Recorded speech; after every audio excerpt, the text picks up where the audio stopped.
नमस्कार दोस्तों, संविधान की कक्षाएं लगातार जारी हैं और संसद वाला टॉपिक हम लोग पढ़ रहे हैं, भारतीय संसद पढ़ रहे हैं। और भारतीय संसद के अंतर्गत एक बहुत ही इम्पोर्टेंट टॉपिक है, या कहें तो एक छोटा सा चैप्टर है जिसका आपने नाम खूब सुना होगा, जिसे कहा जाता है भारत की संचित निधि या भारत की आकस्मिकता निधि। ठीक है, तो आज हम इसी पर विशेष रूप से चर्चा करने वाले हैं कि संचित निधि क्या होती है और आकस्मिकता निधि क्या होती है, दोनों में क्या अंतर होता है, कहां पर कौन सी खर्च की जाती है और दोनों के खर्च करने का तरीका क्या होता है। ठीक है, किसके पास रहती है, किस तरीके से हम खर्च कर सकते हैं, उसका क्या प्रोसीजर है, या इसमें से कौन कौन से खर्चे इसमें शामिल किए जाते हैं, या इन निधियों पर कौन कौन से खर्चे भारित होते हैं, इन सारी बातों पर आज हम चर्चा करने वाले हैं। इसलिए बहुत इंपॉर्टेंट टॉपिक है आज का, आपको बड़ा सावधानी से और एकदम से ध्यान से पढ़ना है इस चीज को।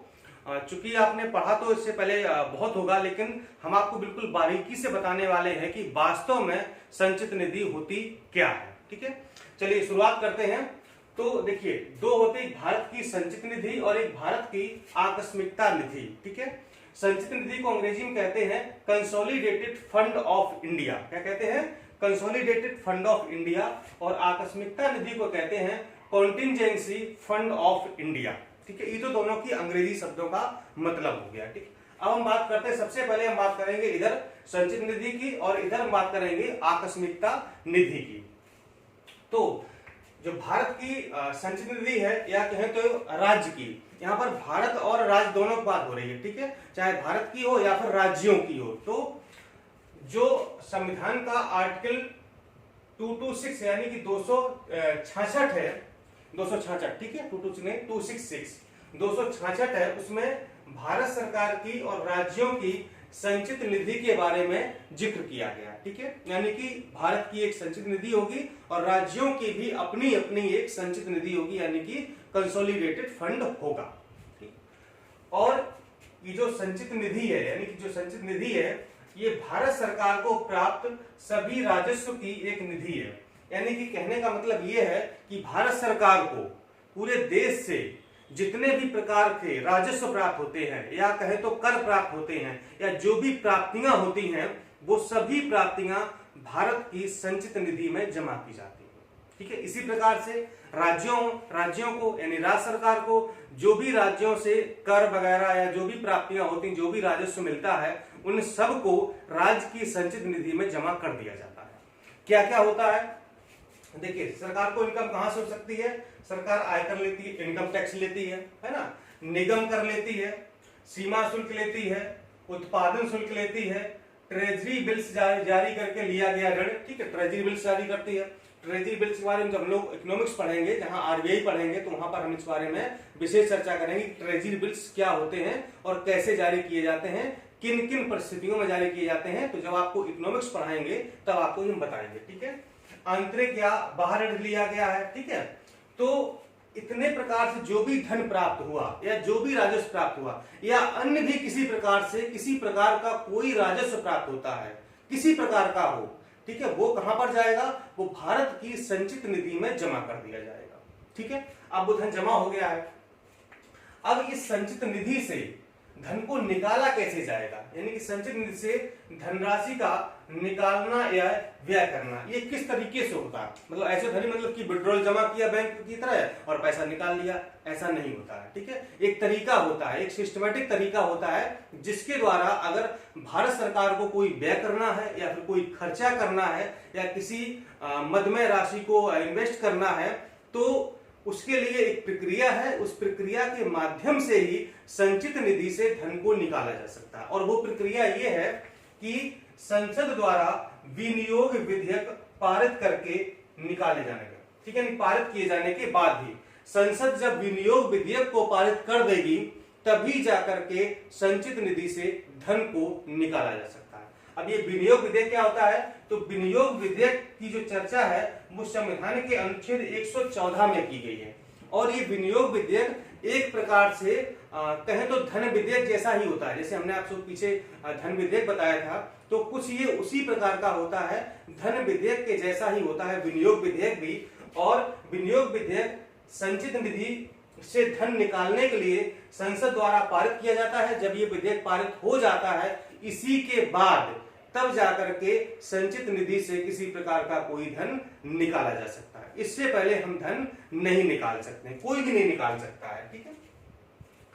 और इस निधि में से किसी भी धन को संसदीय विधि के सिवाय विनियोजित नहीं किया जा सकता। यानी जो संसदीय विधि है अर्थात विनियोग विधेयक है, या जो संसद की विधि है जिस विधि के द्वारा धन निकाला जा रहा है, इस विधि के अतिरिक्त किसी भी तरीके से या किसी भी प्रकार से संचित निधि से धन नहीं निकाला जा सकता है। विनियोजित मतलब निकाला नहीं जा सकता है या फिर खर्च नहीं किया जा सकता है। विनियोजित करना मतलब निकालना या फिर खर्च करना। तो जो संसद की प्रक्रिया है उसी प्रक्रिया के द्वारा पास होगा बिल जो विनियोग विधेयक है, और तब जाकर के हम संचित निधि से धन निकाल सकते हैं, ठीक है। तो ये था जमा कहां से होता है, इन तरीकों से होता है। इतने सारे टैक्सेस लगाती सरकार, या सरकार को जहां से भी राजस्व मिलता है सारा का सारा राजस्व संचित निधि में जमा होता है, ठीक है। और ये इससे जब धन निकालना होता है तो संसद को विनियोग विधेयक पारित करना होता है, तब जाकर के इसमें से धन निकाला जा सकता है, ठीक है। अब हम बात करेंगे कि इस निधि पर कौन कौन से व्यय भारित है, यानी कि इस पर जो है इस निधि से क्या क्या व्यय किया जाता है। तो यहाँ पर हमने लिखा है कि भारत की संचित निधि पर भारित व्यय, ठीक है, यानी कि इस निधि से क्या क्या व्यय किए जाते हैं या कौन कौन से व्यय शामिल है। तो राष्ट्रपति का वेतन, भत्ते और अन्य व्यय, ठीक है, यानी कि राष्ट्रपति संबंधी राष्ट्रपति का वेतन है, भत्ते हैं या जो अन्य व्यय हैं वो कहां से दिए जाते हैं, भारत की संचित निधि से दिए जाते हैं, ठीक है। इसके बाद राज्यसभा का सभापति, उपसभापति, लोकसभा अध्यक्ष, लोकसभा उपाध्यक्ष के वेतन व भत्ते कहां से दिए जाते हैं, भारत की संचित निधि से दिए जाते हैं, ठीक है। फिर सर्वोच्च न्यायालय के न्यायाधीशों का वेतन, भत्ता और पेंशन कहां से दिया जाता है, संचित निधि से दिया जाता है। फिर उच्च न्यायालयों के न्यायाधीशों की पेंशन, ठीक है, देखिए वेतन कौन देता है, वेतन यहां से नहीं दिया, जो हाईकोर्ट यानी कि उच्च न्यायालय के न्यायाधीश हैं उनका वेतन संचित निधि से नहीं दिया जाता है, बल्कि उनकी पेंशन दी जाती है संचित निधि से, ठीक है। और सीएजी यानी कि जो नियंत्रक महालेखा परीक्षक उसका वेतन, भत्ता और पेंशन इसी से भारित है। और ऐसा ऋणभार जिनका दायित्व भारत सरकार पर है वो भी इसी से दिए जाते हैं, या फिर जो अन्य प्रकार के कोई व्यय है वो दिए जाते हैं, ठीक है। देखिए संचित निधि और आकस्मिकता निधि मुझे पढ़ाने का मकसद मेरा ये था क्योंकि इसके जस्ट बाद हम आपको कैग पढ़ाने वाले हैं, ठीक है, नियंत्रक एवं महालेखा परीक्षक पढ़ाने आते हैं, ठीक है। तो जो नियंत्रक और महालेखा परीक्षक है, ठीक है, उसी के अंडर में ये सारी चीजें रहती हैं जो भी धन से संबंधित है या जो जांच करनी है या जो भी इन्वेस्टिगेशन करना है, तो वहां पर संचित निधि और आकस्मिकता निधि की बात होगी कैग वाले चैप्टर में। तो इसलिए मैंने सोचा कि पहले आपको यही बता दूं कि संचित निधि और आकस्मिकता निधि क्या होती है, ताकि आपको वहां पर समझने में परेशानी ना हो, ठीक है। तो ये है भारत की संचित निधि, कंसोलिडेटेड फंड ऑफ इंडिया, ठीक है, यानी कि यहां से हम प्राप्तियां लेते हैं और ये सारे व्यय भारित होते हैं, ठीक है। अब हम बात करेंगे जो भारत की आकस्मिकता निधि है, तो 266 में क्या है, संचित निधि है, और 267 में क्या है, भारत एवं राज्यों की आकस्मिकता निधि है, ठीक है, किसकी, भारत की और राज्यों की, यानी प्रत्येक राज्य में अपनी अपनी एक आकस्मिकता निधि होती है जो कि आकस्मिक व्यय पर व्यय से संबंधित होती है कि अगर कोई आकस्मिक व्यय करना पड़े तो इसी से किया जाता है। और भारत सरकार की भी एक आकस्मिकता निधि होती है, कॉन्टिजेंसी फंड होता है, ठीक है। और इस आकस्मिकता निधि का जो गठन किया गया था या इसकी स्थापना की गई थी, तो आकस्मिकता अधिनियम 1950 के द्वारा इस निधि का गठन किया गया, ध्यान रखिएगा, ठीक है।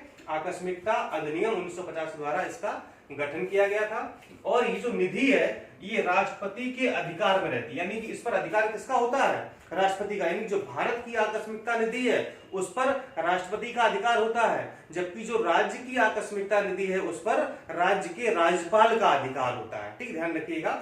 भारत की संचित निधि पर राष्ट्रपति का और राज्यों की संचित निधि पर संबंधित राज्यपाल का अधिकार होता है, और इसको वित्त सचिव के द्वारा रखा जाता है, यानी कि वित्त सचिव इसके अपने पास रखता है, लेकिन अधिकार किसका है, राष्ट्रपति का अधिकार है। जब तक राष्ट्रपति नहीं कहेगा तब तक इसको खर्च नहीं किया जा सकता, लेकिन किसके अंडर में रहती है, वित्त सचिव के, ठीक है। अगर हम भारत की बात करें तो भारत के वित्त सचिव के पास रहती है ये, ठीक है। राज्य की बात करें तो जो राज्य का वित्त सचिव होता है उसके पास रहती है, ठीक है। लेकिन इसकी खर्च करने की अनुमति कैसे होगी?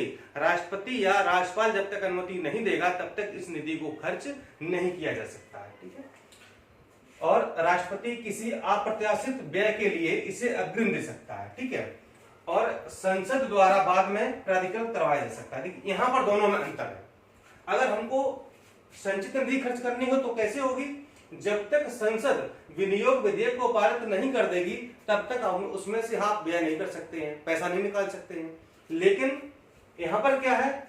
यहां पर राष्ट्रपति अगर कह दे, यानी राष्ट्रपति अनुमति दे दे कि आप आकस्मिकता निधि में से पैसे निकाल लो, या फिर राज्यों में राज्यपाल अनुमति दे दे कि आप आकस्मिकता निधि में से पैसे निकाल लो, तो निकाले जा सकते हैं। लेकिन बाद में संसद द्वारा या राज्य के विधानमंडल द्वारा बाद में इसको प्राधिकृत यानी कि ऑथराइज कराया जा सकता है, ठीक है। यानी कि अगर पहले मान लो इमरजेंसी अचानक से पैसा चाहिए, ठीक है। अब चूंकि प्राधिकृत की प्रक्रिया में, ऑथराइजेशन की प्रक्रिया में थोड़ा विलंब होता है, कानूनी प्रक्रिया होती है, समय लग जाएगा, लेकिन पैसे की तत्काल आवश्यकता है तो राष्ट्रपति अपने हस्ताक्षर करके या अपने आदेश के द्वारा उसको निकालने की अनुमति दे सकता है। बाद में इसको संसद के द्वारा या फिर विधानमंडल के द्वारा पारित करा करके पूरी कानूनी कार्रवाई को पूरा किया जा सकता है। और इस निधि में कितनी रकम होगी, यह है भारत की संसद या फिर राज्य का विधानमंडल निर्धारित करेगा, ठीक है। संविधान में इस बात का कोई भी जिक्र नहीं किया गया है कि आकस्मिकता निधि में कितना पैसा रखा जाएगा, इस बात का कोई जिक्र नहीं है, ठीक है। ये डिपेंड करता है हमारी भारत की संसद पर कि वो कितना पैसा इसमें रखना चाहती है, और विधानमंडल पर डिपेंड करता है कि वो कितना पैसा रखना चाहती है, ठीक है। यहाँ पर एक शब्द आया है अप्रत्याशित व्यय, ठीक है, यानी कि जिसकी प्रत्याशा ना हो, मतलब कि प्रत्याशित ना हो। मान लो अचानक से कहीं आपदा आ गई कोई, ठीक है, सूखा आ गया, बाढ़ आ गई, या तूफान आ गया, चक्रवात आ गया, ठीक है, या कोई और भी विपदा आ गई, या और कोई समस्या हो गई, तो अचानक से पैसे की आवश्यकता पड़ेगी आकस्मिक रूप से, तो कहां से निधि जाएगी? आकस्मिकता निधि में से जाएगी, ठीक है। बाद में इसको पारित करा लिया जाएगा विधानमंडल से या फिर संसद के द्वारा, ठीक है। तो ये दोनों निधियां जो है 266 और 267 में दी गई हैं।